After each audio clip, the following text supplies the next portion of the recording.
Hello, welcome to Anitha's kitchen kingdom. ഇന്ന് ഞാൻ ഉണ്ടാക്കുന്ന ഒരു തൈര് സാദമാണ്. ഈസി ആയിട്ടുള്ള മെത്തേഡ്. നമ്മളാദ്യം ചോറ് വേവിച്ച് വെച്ചു. ഇത് ഇന്ദ്രാണി റൈസാണ്. അതിനെ നല്ലോണം നമ്മൾ വേവിച്ച് തണുപ്പിച്ചെടുത്തിട്ടുണ്ട്. രാവിലെ വേവിച്ചിട്ട് നല്ലോണം സ്മാഷ് ചെയ്ത് ഉപ്പിട്ടുണ്ട്, കുറച്ച് സ്മാഷ് ചെയ്തിട്ട് ഞാൻ ഫാനിൻ്റെ താഴെ വെച്ച് ഇതിനെ ഒന്ന് തണുപ്പിച്ചെടുത്തു. നല്ലോണം സ്മാഷ് ആവുന്ന, നല്ലോണം കുഴയുന്ന ടൈപ്പിലുള്ള റൈസ് വേണം എടുക്കാനായിട്ട്. പിന്നെ ഇതിനകത്ത് കടുക് വറുത്തിടാൻ വേണ്ട സാധനങ്ങളാണ്, അതായത് ഇതിനെ ചെയ്യാൻ വേണ്ടിയിട്ട് സീസണിങ്ങുള്ള സാധനങ്ങളാണ്. ഉഴുന്ന് പരിപ്പ് 1/2 ടീസ്പൂൺ, കടലപ്പരിപ്പ് 1/2 ടീസ്പൂൺ, പിന്നെ നിങ്ങളുടെ എരിവിന് ആവശ്യമായിട്ടുള്ള മുളക്, ഞാൻ ഒരു 3-4 മുളക് എടുത്തിട്ടുണ്ട്, ഒരു ചെറിയ കഷ്ണം ഇഞ്ചി കുരുകുരായി അരിഞ്ഞത്, പിന്നെ കരിവേപ്പില ചെറുതായിട്ട് അരിഞ്ഞത്, പിന്നെ ഞാൻ മുളക് ഇതിങ്ങനെ തണ്ട് ഒടിച്ച് വെച്ചിട്ടുണ്ട്. കണ്ടിച്ചിടുന്നില്ല. കണ്ടിച്ചിട്ട് കഴിഞ്ഞാൽ അതിനകത്ത് നിന്ന് ഇത് കയറിയിട്ട് അതിനകത്ത് കളറ് കുറച്ച് വെള്ള കളറിലിരിക്കില്ല, കുറച്ച് കളറ് ചേഞ്ച് വരും. ഇതിനകത്ത് ഊസ് ഔട്ട് ആവും, എണ്ണ വെളിയിലോട്ട് വന്നു കഴിഞ്ഞാൽ. ഇത്രയുണ്ട്. പിന്നെ കടുക് വേണം 1 സ്പൂണ്. പിന്നെ ആവശ്യമായിട്ടുള്ള സാധനം കുറച്ച് കുരുമുളക് ക്രഷ് ചെയ്തത്, കശുവണ്ടി, ഇത് ഓപ്ഷണലാണ്. കശുവണ്ടി നിങ്ങളുടെ കയ്യിലുണ്ടെങ്കിൽ ഇടുക, നെയ്യിൽ വറുത്തിട്ടിടണം. പിന്നെ വേണ്ടത് കായപ്പൊടി നിങ്ങളുടെ കായപ്പൊടി ഒരു 1/2 ടീസ്പൂൺ ഇടണം. പിന്നെ പാല്, ഫ്രഷ് ക്രീം വേണം. പിന്നെ വേണ്ട സാധനമാണ് നമ്മുടെ പൊമോഗ്രാനൈറ്റ്, മാതള നാരങ്ങ. ഇതിൻ്റെ കുറച്ച് അല്ലി ഡെക്കറേഷന് വേണം. പിന്നെ കൊത്തമല്ലി ഇല അരിഞ്ഞത്. കൊത്തമല്ലി ഇല ഇഷ്ടമല്ല, ടേസ്റ്റ് ഇഷ്ടമല്ലാത്തവർ കൊത്തമല്ലി ഇല ഇടണ്ട. ഓക്കെ, ഇനി നമുക്ക് ഉണ്ടാക്കാൻ തുടങ്ങാം.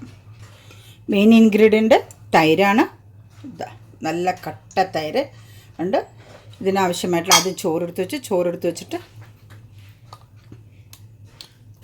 ഇതിനകത്തേക്ക് നമുക്ക് തൈരിടാം.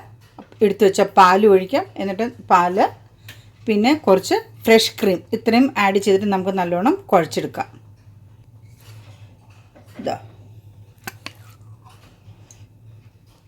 തൈര് പോയി. അധികം പുളിയില്ലാത്ത തൈര് വേണം എടുക്കാൻ. തൈരിട്ടു. ഞാൻ ഇതുപോലെയുള്ള ഇതിനകത്ത് ഒരു 1.5 സ്പൂൺ ഇട്ടിട്ടുണ്ട് ഈ തവിയിൽ.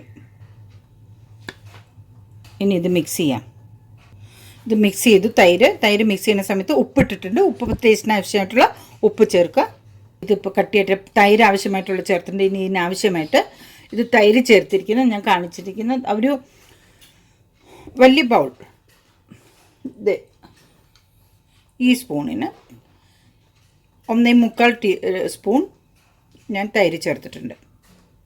ഇനി ഇത് ഇത് കുറച്ച് ലൂസാക്കാൻ വേണ്ടി ഒത്തിരി തൈര് ചേർക്കരുത്, പുളി കൂടും. ഇനി പുളി മാനേജ് ചെയ്യാനായിട്ട് നമുക്ക് ഇതിനകത്ത് പുളി ഇല്ല തൈരിന്, പക്ഷെ നമ്മൾ കുറച്ച് നേരം കഴിഞ്ഞാലേ കഴിക്കുള്ളൂ, അന്നേരം പുളിക്കും അത്. അതിനനുസരിച്ചിട്ട് ആ പുളിയെ മാനേജ് ചെയ്യാനായിട്ട് നമുക്ക് ഇതിനകത്ത് പാലൊഴിക്കാം. 1/2 കപ്പ് പാലുണ്ട്. തണുത്ത പാലാണ്, കാച്ചിയിട്ട് തണുപ്പിക്കാൻ വെച്ച പാൽ ഒഴിക്കാം.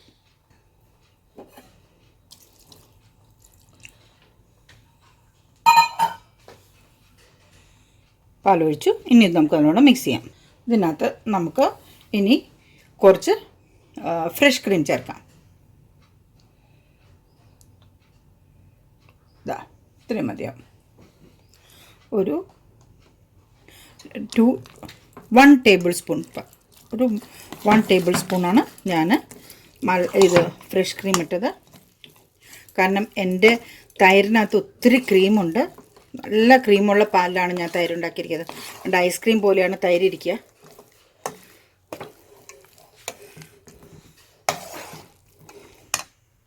തൈര് സാധനം അത്ര കട്ടിയായിട്ടിരിക്കരുത്, കുറച്ച് ലൂസായിട്ടിരിക്കണം നമ്മൾ എടുക്കാൻ പാകത്തിന്.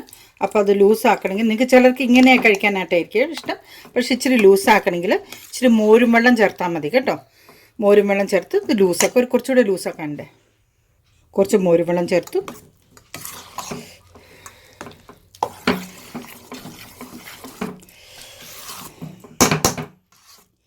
നല്ലോണം ഇളക്കി യോജിപ്പിക്കാൻ. ഈ സമയത്ത് ഉപ്പ് നോക്കണം. ഉപ്പ് കുറവായിരുന്നു, അപ്പോൾ ഇച്ചിരി ഉപ്പിട്ടു. നല്ലോണം അടിച്ചു. ഇനി നമുക്ക് കടുക് വറുക്കാൻ തുടങ്ങാം. കടുക് വറുക്കുമ്പോൾ ഇതെല്ലാം ആദ്യം കടുകിട്ട് പൊട്ടിച്ചിട്ട് ഇതെല്ലാം ഒന്നിച്ചിടുക. ലാസ്റ്റ് കശുവണ്ടി ഇട്ടിട്ട് കശുവണ്ടി ഇതിടുമ്പം ലാസ്റ്റ് ഒന്നിട്ടിട്ട് മൂപ്പിക്കുള്ളൂ. നമ്മൾ ബ്രൗൺ ആക്കൂല കേട്ടോ. ഇതും ബ്രൗൺ ആക്കൂല. ജസ്റ്റ് ഒന്നിട്ടിട്ട് തീ ഓഫ് ചെയ്തതിന് ശേഷം ഒന്നിടും. ചെറുതാക്കി വെച്ചിട്ട് ഇതൊന്ന് മൂപ്പിച്ചിട്ട് എടുക്കുള്ളൂ. അല്ലാണ്ട് ഇത് ബ്രൗൺ ആക്കൂല. അപ്പോൾ ഇനി നമുക്ക് ഉണ്ടാക്കാൻ തുടങ്ങാം. നെയ്യിട്ടു. നെയ്യൊന്ന് ഉരുകി വരുമ്പോൾ നമുക്ക് ബാക്കിയുള്ള ചേരുവകൾ ചേർക്കാം. ഒരു കാര്യം പറയാൻ വിട്ടുപോയി, കുറച്ച് ഉലുവയും വേണം, ഒരു നുള്ളു ഉലുവ. നെയ്യ് ചൂടായി. ഇനി നമുക്ക് അതിനകത്തേക്ക് ആദ്യം കടുകിടാം.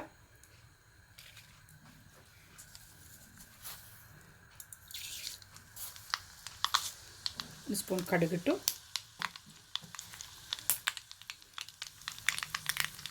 ഒരു പിഞ്ച് ഉലുവ, മുളക്. തീ കുറച്ച് വയ്ക്കുക. മുളക് അങ്ങനെ തന്നെ ഇട്ടു. മുളക് പൊട്ടിച്ചിട്ടില്ല. പിന്നെ ബാക്കിയുള്ള ഇഞ്ചി ഇതെല്ലാം ഒന്നിച്ചിടുക.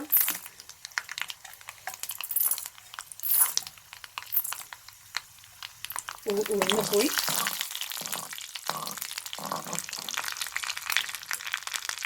കരിവേപ്പില പോയി. കരിവേപ്പില പോകുമ്പോൾ കുറച്ച് ദൂരം നിൽക്കാം. കൂട്ടിക്കൊണ്ട്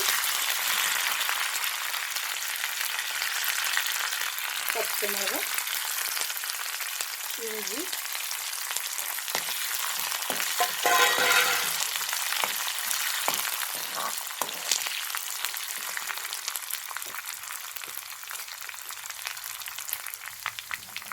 ഇതിട്ട് നല്ലോണം ഇളക്കാം. കരിഞ്ഞു പോരുന്നു. ഞാൻ ഉള്ളി ചേർക്കുന്നില്ല. എല്ലാം മൂത്ത് തുടങ്ങി. ഇനി നമുക്ക് ഗ്യാസ് കുറച്ച് വെച്ചിട്ട് ഇത് രണ്ടും ചേർക്കാം. ലാസ്റ്റ് ഓഫ് ചെയ്തിട്ട് നമുക്ക് കായം ചേർക്കാം.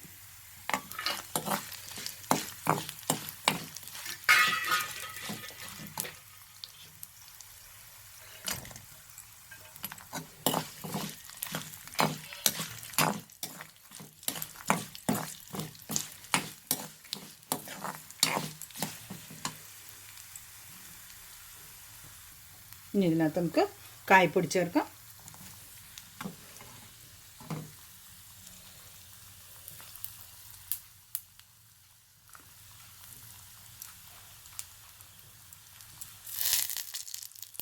കുറച്ച് കായപ്പൊടി ചേർത്തു. ഗ്യാസ് ഓഫ് ചെയ്തു.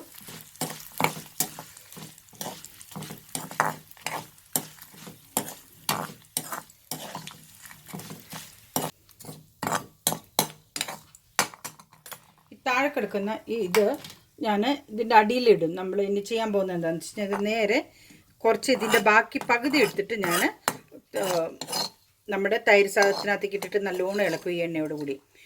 എന്നിട്ട് മുകളിൽ ഇതിടും കുറച്ച് ഭംഗിക്ക് വേണ്ടിയിട്ട്.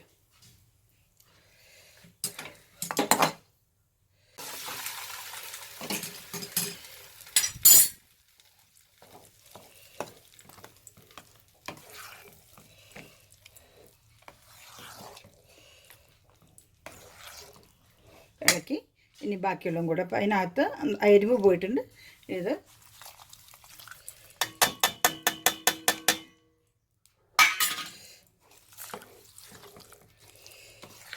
നല്ലോണം ഇളക്കുക. ഇത് കൊത്തമല്ലിയെല്ലാം മുകളിലേക്ക് ഇടാം.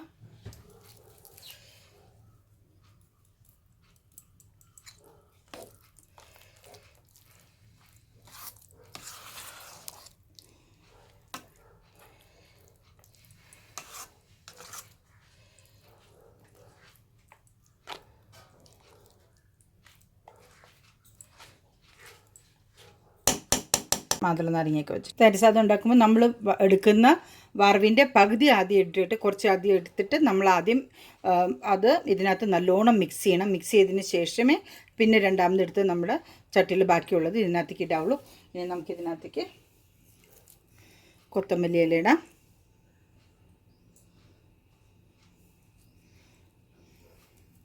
പിന്നെ കുറച്ച് മാതള നാരങ്ങ ഇടാം.